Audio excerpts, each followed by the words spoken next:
শুভ বুদ্ধ পূর্ণিমার শুভেচ্ছা। গত শুক্রবারে আমাদের দোকানে পুজো ছিল। পুজো আর হালখাতা একসাথেই। পুজোটা হয়ে গেছে সম্পূর্ণ। সকাল সকাল ঘুম থেকে উঠে ঘরের সমস্ত বাসি কাজকর্ম করে তারপরে পুজোর জোগাড়টা নিজে হাতে একদম সেরে ফেলেছি। কেমন হয়েছে পুজোর জোগাড়? অবশ্যই কমেন্ট বক্সে কমেন্ট করে জানাবে আমি কেমন জোগাড় করেছি।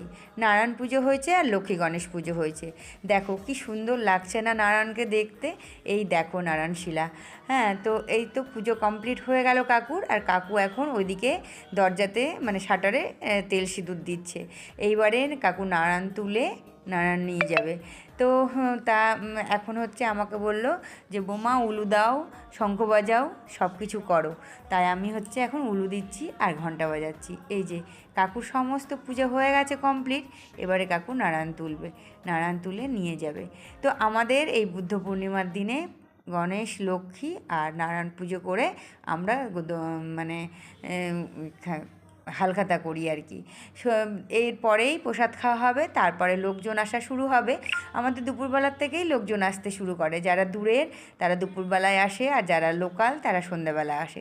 কেননা দূরেররা তো সন্ধ্যাবেলা আসতে পারবে না, তাই তাদেরকে বলা হয় যে তারা যেন 10টার পর থেকেই আসতে শুরু করে। তো যারা যারা দূরের কাস্টমার তারা দুপুরবেলায় এসে তারা হালখাতা করে যায়। আর এই যে কাকুর নারায়ণ তোলা হয়ে গেছে। এখন কাকু আমার দোকান দর্শন করাবে নারায়ণকে।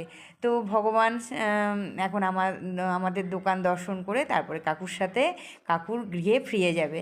তো চলো আর কি একসাথে বলি রাধে রাধে। সকলে ভালো থেকো, সুস্থ থেকো, সাবধানে থেকো।